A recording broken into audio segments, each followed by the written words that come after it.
You are listening to the Horse Radio Network, part of the Equine Network family.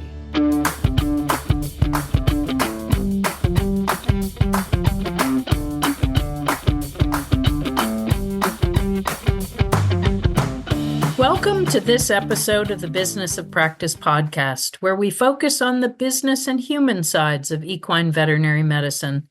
In this episode, we're going to talk with two practice owners who have successfully created family-friendly cultures in their practices, Drs. Laura Javsicas and Tegan Easton, to learn how they accomplished this, and there are recommendations for others that wish to bring about this cultural shift.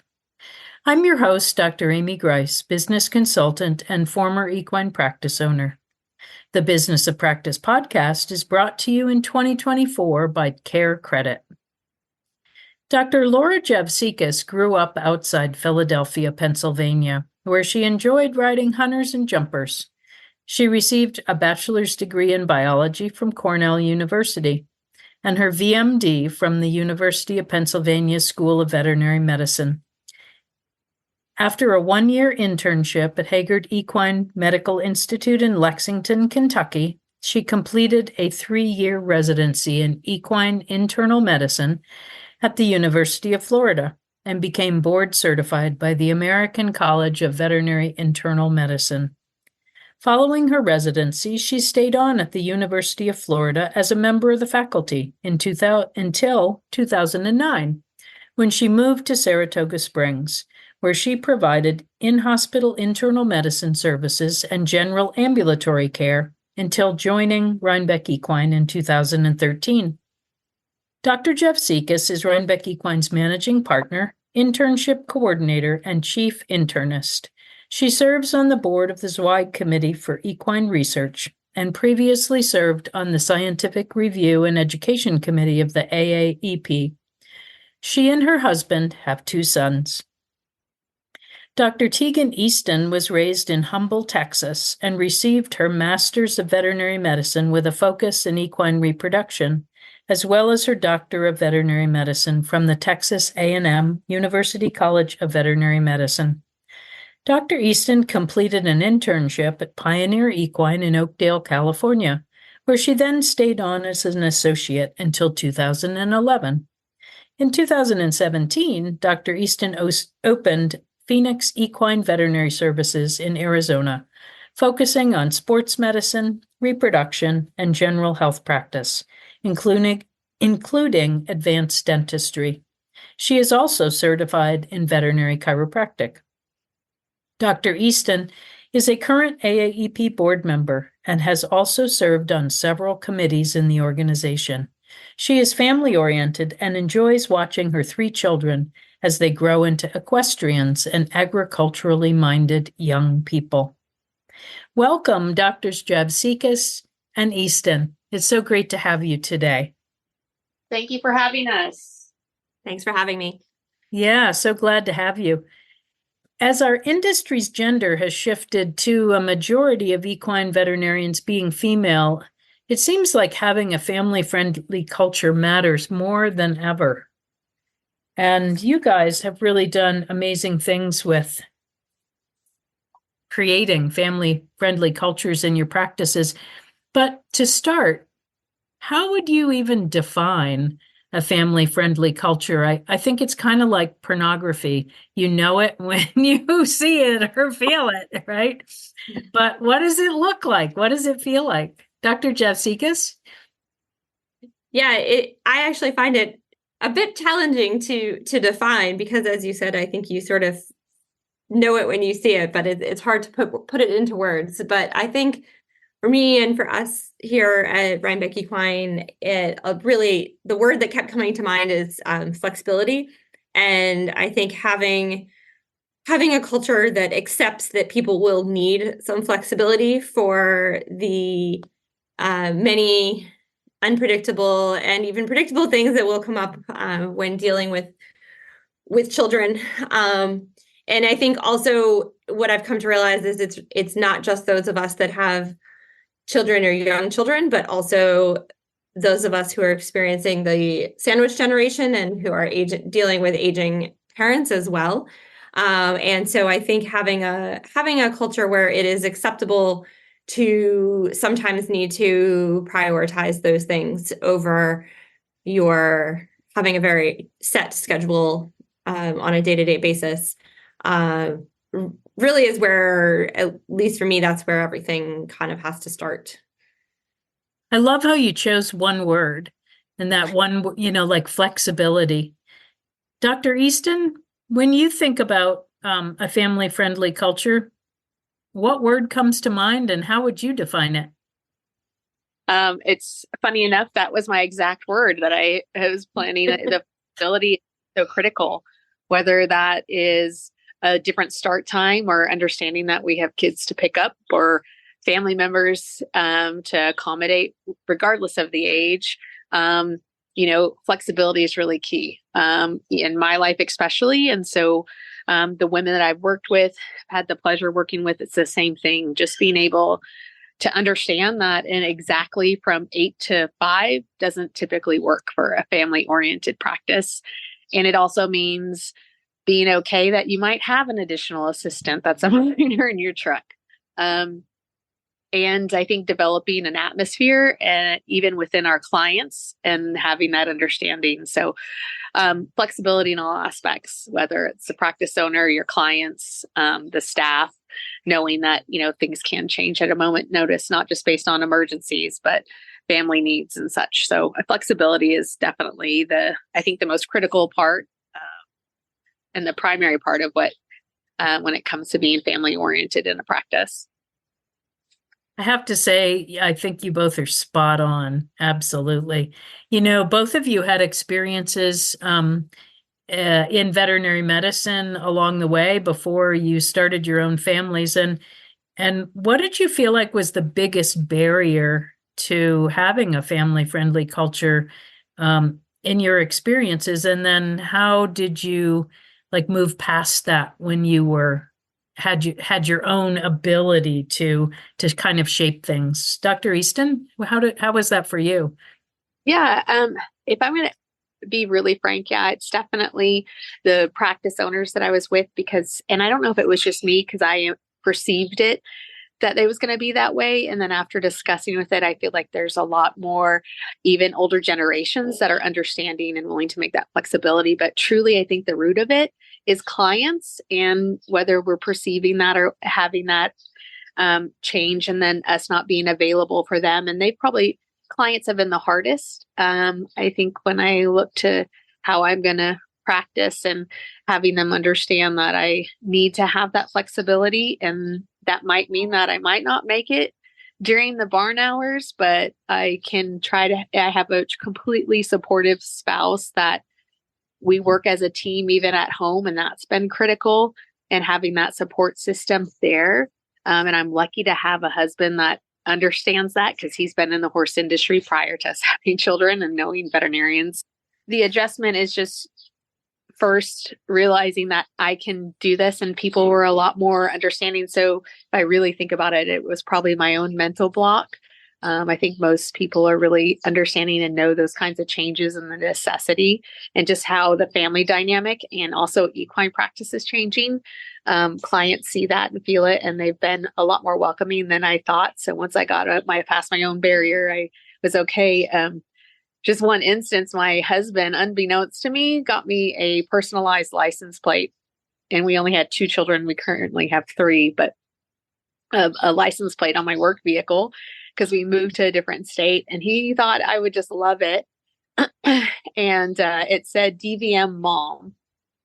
And to be honest, I was upset with him initially because I was like, I have to battle so many things, and coming in as a female and a male dominated profession. And these trainers think that my focus is going to be on my children and not my job and being professional. And then hindsight after that and self-reflection, I just realized that my priorities are both, but my children will come first. And if I'm going to have clients that aren't going to approve of that or see me differently for it, that's not the kind of clients that I need. If they're not going to respect and treat me with that same courtesy. So, so like a lot of the hurdles, I think, were me mentally thinking that I wasn't going to be able to practice and do those kinds of things because of client perception, boss perception, those kinds of things. So I might have been my biggest hurdle. The Business of Practice podcast is brought to you by CareCredit. CareCredit keeps equine veterinarians at the heart of care by providing horse owners with simple, budget-friendly financing options.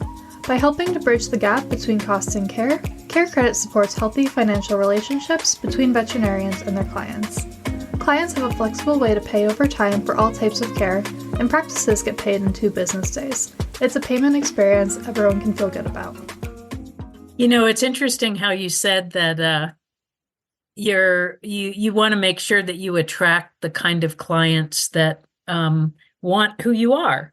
Yeah. And that's all a part of being authentically, okay, you are a DVM mom. Mm-hmm. And it's so interesting because now that you're out there being that authentic person, the people that you attract to you are people that appreciate that, value that sort of thing. Yeah. How was it for you, Dr. Javsicas?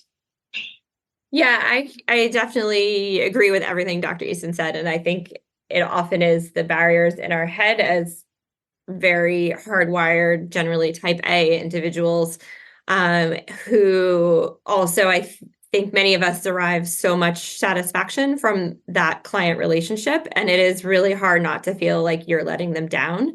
And so I think that the perceived expectations of clients and also bosses, coworkers, et cetera, I had what is not a unique challenge, but it was particularly hard for me as the only internal medicine specialist and feeling like I needed to try to prove the worth of an internal medicine specialist in general to then be able to say, oh, you do need me all the time, but I can't be here all the time. So that is honestly still a challenge that I have, but I think having a really supportive team of like-minded people around is really the most important thing to support our veterinarians and support staff as they do have families. Yeah, and things really, as time has gone on, the decades keep rolling by. Back in the day, when most veterinarians were men, they had a team at home too, taking care of all the things. Yeah. And so as women became more of the majority, it doesn't mean that they had another team at home. And so for both members, both the wives and the husbands, both of whom were working, it became harder for everybody. But I think the whole cultural change of just realizing that there isn't anybody at home to pick up the kids at school, or to take the dry cleaning to the dry cleaner, or to drop the car off to get, it just made everything so much harder. So, Dr. Javsicas, can you think of, other than flexibility, are there other elements of a family-friendly culture that are important? And, I feel like you mentioned earlier about the people that don't have kids and how important it is for them to feel like they matter too, because maybe they have elderly parents or they, whatever it is, so that everybody's sort of on equal footing. Yeah, I think for us, it's been really important to try to find a system where people feel like they can set some boundaries and still fulfill their clients' needs and therefore have their needs fulfilled as a veterinarian as well. For us, that really comes from having a group practice where call is shared and people are very used to sharing cases, going back and forth on the same case and communicating well about those cases and the clients as well, because I think so much of what we do is about the clients as much as the patients. So I think that has really helped. And, we have some veterinarians who don't have children, don't plan to have children, but they still really value their time off. And I always want to treat everyone with give everyone the same options of, if you need to be done at 4 p.m. on Wednesday because you have your, hip hop class or whatever the case may be, you should be able to set some boundaries for yourself and know that the patient's needs will be taken care of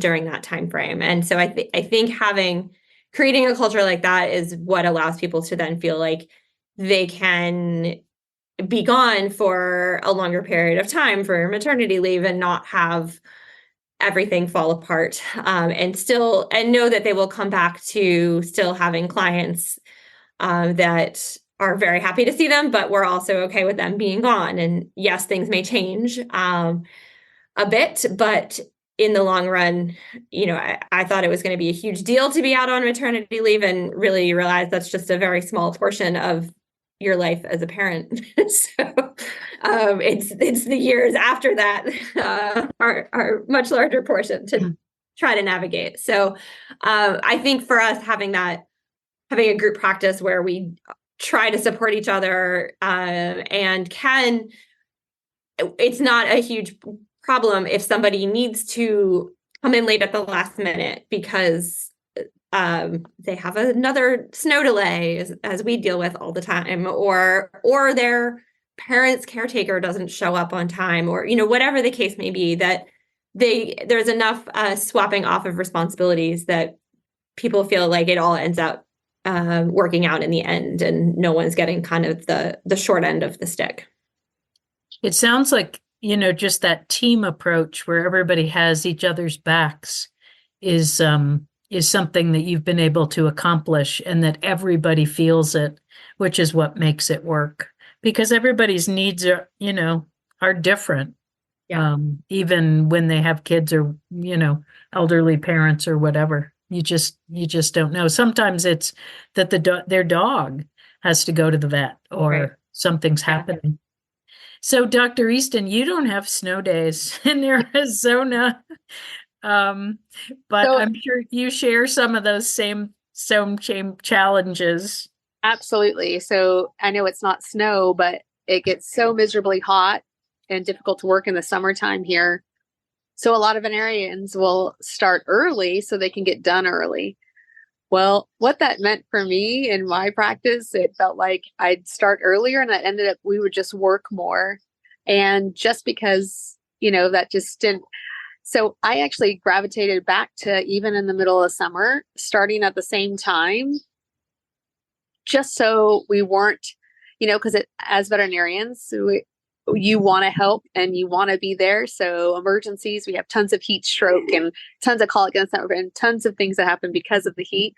I just knew that I was just adding more hours to my day, to my staff's day, to the other associates. And so I guess, like with flexibility, just making those and changes because I feel like personal time is critical, right? It's not only just because you need to have some decompression from work, but you also want to be present with the people you love and the activities you love. And the other thing I'd say is that I make it very well known that I have activities outside of work, that this isn't only my life, and that I value that everybody else have their things, whether it's riding. I do a lot of mountain biking. I love hot yoga.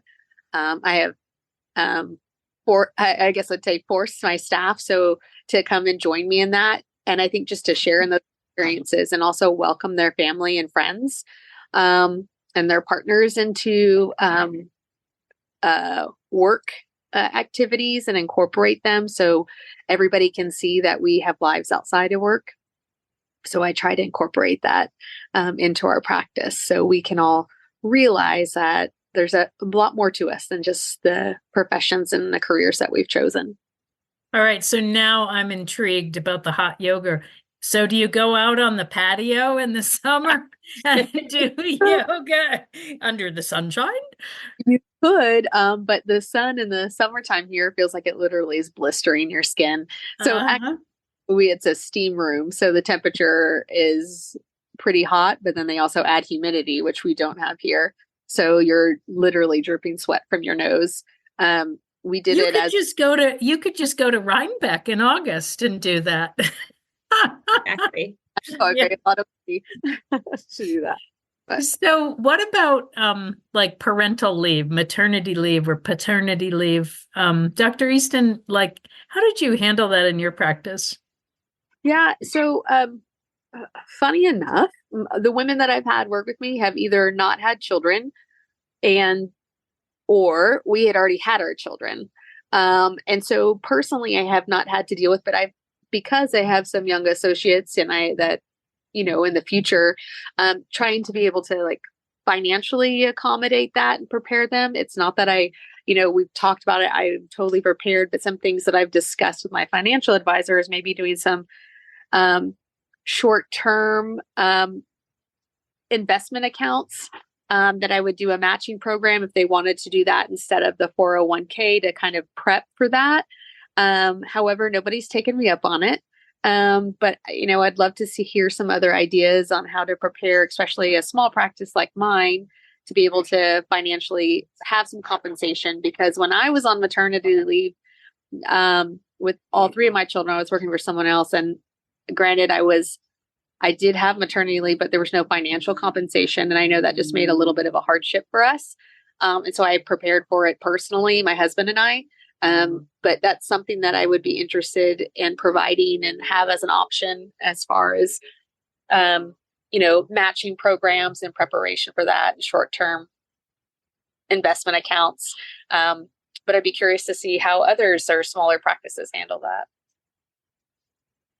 How about you guys, Dr. Javsicas?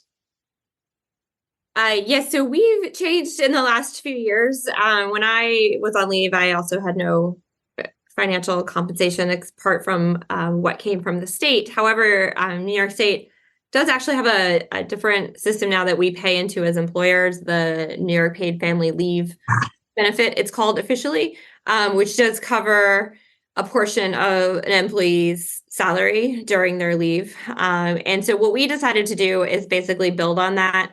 And so we do offer 6 weeks paid bonding leave now to all our employees. We have actually not yet had a lot of people take advantage of it, but I do think that it's really important from an attraction and retention standpoint with younger associates.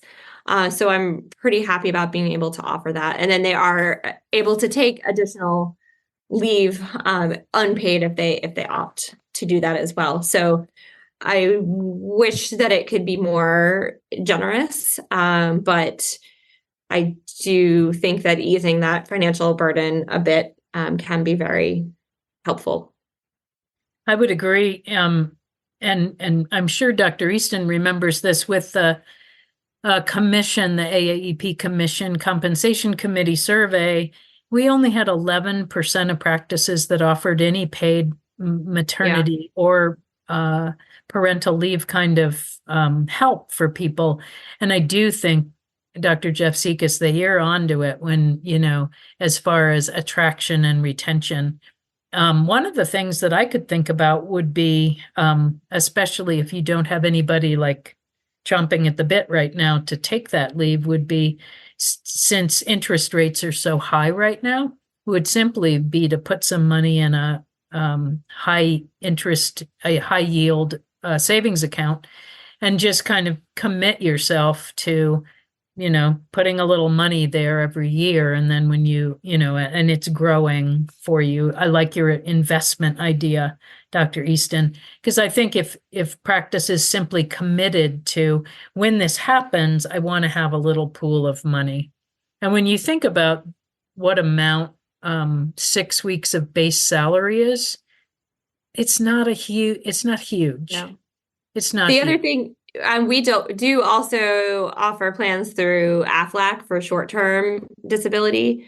But of course, you have to sign up for that I believe it's 10 months in advance. So you really have to be planning on getting pregnant and get pregnant in a time frame that makes sense for that to work, which as someone who underwent all of the infertility treatments, that was not on the table for me. But that is something that I know a lot of people do take advantage of. Yeah, it has a lot of benefits beyond that too. So, Yeah. When people take advantage of the AFLAC, I think that's sort of the side gig that's good. Is there anything else that you would like to share or think we should be sharing with our listeners today, Dr. Javsicas? Maybe just one specific thing we have done with our ambulatory doctors that has really helped with allowing people to have some boundaries and better plan their schedules ahead of time to allow for the need to come in late or leave at a specific time for childcare purposes, is that we have an assigned on-call doctor during the day as well as after hours. And that's really helped a lot because it allows all of the other doctors to plan their day a bit better and not have as many unexpected wrinkles. I mean, certainly it still happens. It's the nature of what we do, but at least they can have a bit more control over when their day starts and stops, or if they need to leave in the middle of the day. It does allow them to plan that a bit better.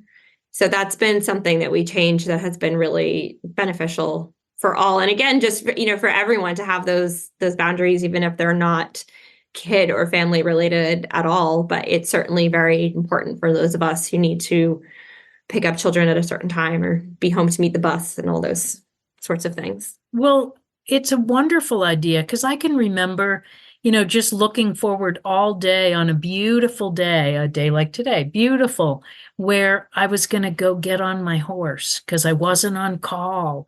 And, Right. Damn it. It would be, something would happen and it would be far away. And then I'd be mad and I would just, you start eating yourself up with that. So, yeah, I love that idea. Dr. Easton, do you have any other advice for people? We're a smaller group, but we do co-ops. And so I know that I'm only on call one day a week and one weekend a month. And we just did our 6-month planning. So we're scheduled out through July. Like 75% of us are working moms. And so we're pretty flexible and understand that changes. But it's nice to be able to have a co-op that we can work with and have that like expected on call. That does make a big difference. And then we also make a little more, it's a little different because we're a smaller practice, but we also set those expectations that we provide a service for our established clients. And we define that even through both of the two practices that are in our co-op. And it truly, if they're not an established client, it's up to the prerogative of the veterinarian on call, which a lot of us end up going anyways. But we also really try to, even in our younger veterinarians, we have a circumference, a call radius. If people want to haul in, that's fine because we do have that ability.